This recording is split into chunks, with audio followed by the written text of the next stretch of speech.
Oh boy. Okay. This is Philgamesh. I'm doing this video about the San Diego Comic-Con 2018. I was there. Um, it was pretty cool. It was actually my third chance to go, but in a way, I feel like it was the first time I really looked around and took in the show because um, in the past I was just there to kind of help out with a friend's booth. So I didn't really. I mean, I guess I walked around some, and like the first year I was there, I got some exclusives from the Hasbro booth, but not all that much really. So anyway, um, this year was important to me for other reasons. I'll come to it in a little bit, but I just wanted to show off like some of the stuff that I got while I was there, because it's the first time I really walked around to different booths and looked at what people had. Man, I walked around the retailers area, and those back issues were crazy expensive. I guess I shouldn't be surprised, right? There is, of course, a lot of stuff to see and do while you're there, and you can't see it all.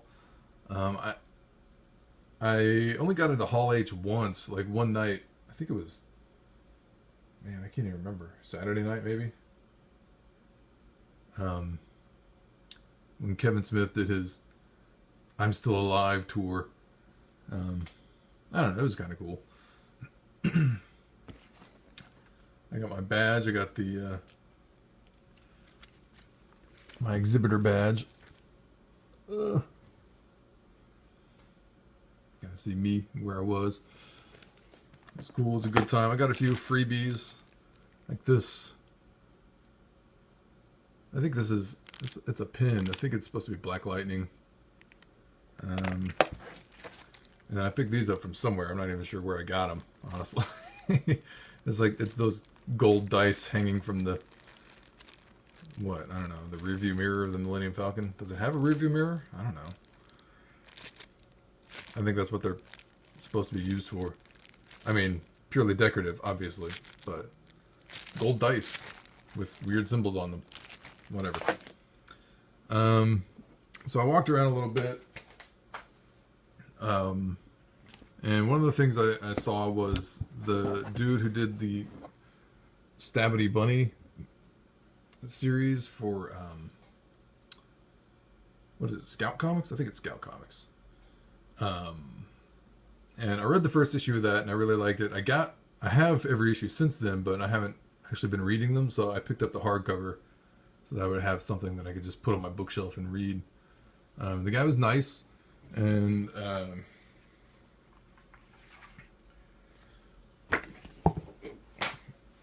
hang on. My bad. Alright, he's got this like little insert that he signed for me. And he signed the front page of the book too. So got that, and he even gave me like a little tote bag or something. So I got that. That was cool. I went by the Graffiti Designs booth and picked up this exclusive Justice League #1 with the like silver foil logo, and I think it might be a. It's hard to tell. It might be a reflective, like a foil cover. I think it is. It's in a poly bag. I don't know. Should I open it up and just bag and board it? I'm not even sure, to be honest. I hear these poly bags can degrade your books, although I'm pretty sure it takes many years. But that was cool. I don't know. It was $15, so it wasn't that much. It was just kind of a spec pickup, I guess. I've seen some of these things in the past go for a little bit of money. Not that I'm really planning on selling it, but whatever. One of the interesting things is most of the time I was right next to Neil Adams' booth, and he had like a whole lot of art prints for sale, and he was over there. It looked like he was kind of sketching just to keep himself entertained. I don't know. He's probably selling them, and probably selling them for a butt ton of money. He also had some comics that were signed and everything, and there was one book in particular that I thought was a really cool looking cover. I hadn't seen it before. Uh, it was issue 5 of Harley's Little Black Book. Is he kind of redrew his Superman versus Muhammad Ali cover with Harley taking the place of Muhammad Ali, and I thought it was a really awesome cover.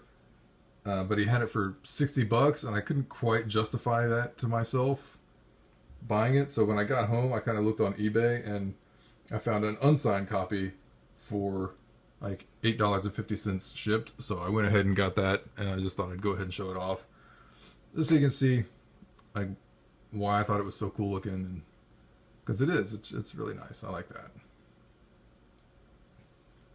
Harley looks like she's about to break her fist on Superman's abs. And the funny thing is, in the airport on the way back, I was sitting there with a buddy of mine. We were like in this food court area eating, and just kind of looking around, taking it all in. And my buddy goes, "Hey, there's Neil Adams over there." We turned around, and sure enough, there he was. I was used to seeing him since I've been seeing him nonstop for like the past 4 days. I also stopped by the Alex Ross booth, picked up this collection of 3 books, different covers for Batman number 50. There was that one, this one,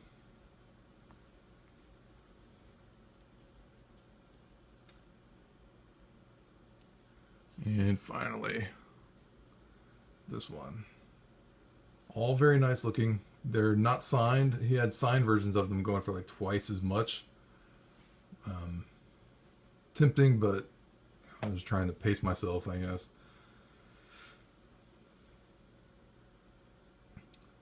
So I think it was like $60 for that entire set. So not really all that much for those comics. And I was walking around in some areas looking at some of the booths, and there were so many really interesting variant covers. Since I decided early on that I wasn't, after looking through the back issues for a little while, decided I wasn't going to bother getting any because they were all just overpriced. I'm talking about like run fillers that were going for $30. It's like, no, come on, dude. So I decided instead that I would walk around to the various like artist booths and what do you call, not retailers, but just those publishers that do exclusive covers. And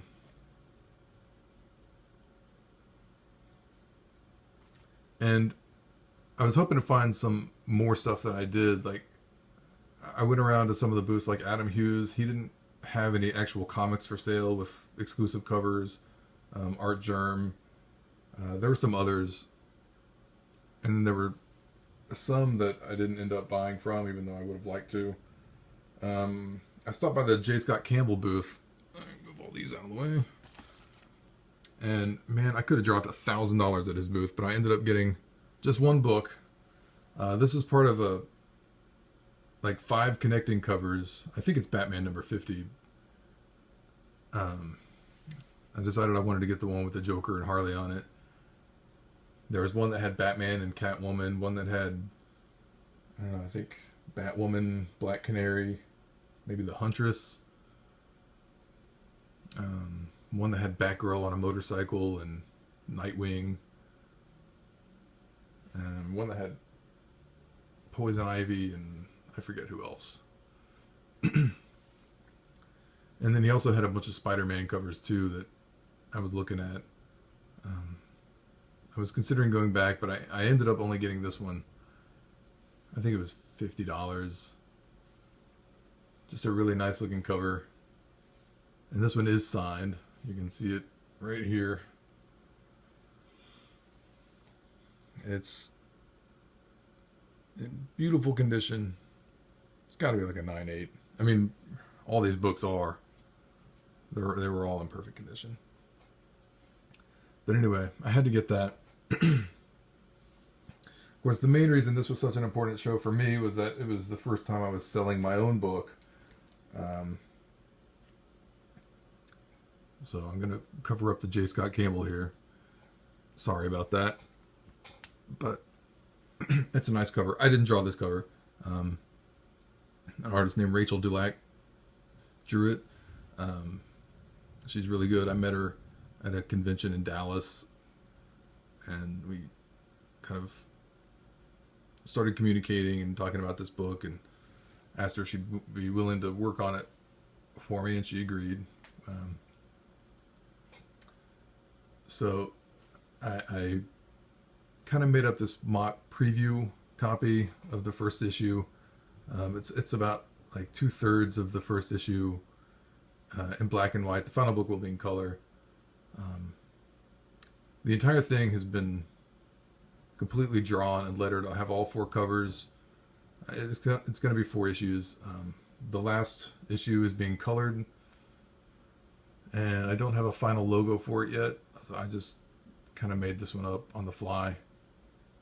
But this also has a bunch of character sketches in it and some, I don't know, some world building stuff. But I was selling these. I was drawing sketches on the back. I showed this off in like a previous video, so if you're curious, you can go back through all the videos and check them out. And you know, I sold a bunch at the show, but I did not sell out. So I guess, I don't know, if anybody's interested in getting one, I was selling them for $5.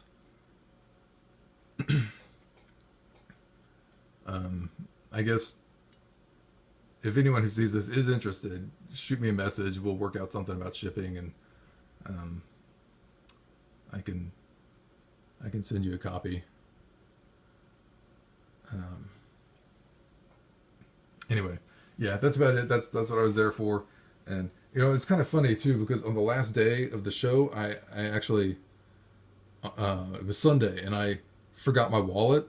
So that was like one of the main reasons I didn't go back around to the artist area, and well, not Artist Alley, but where the big name artists had their booth, like J. Scott Campbell and Adam Hughes and all those guys. I forgot my wallet, so I didn't have any cash on me, or you know, a credit card or anything like that. So I ended up, you know, I was trying to sell some of these books just so I'd have money to buy food later on that night. And I did sell enough, so that was awesome.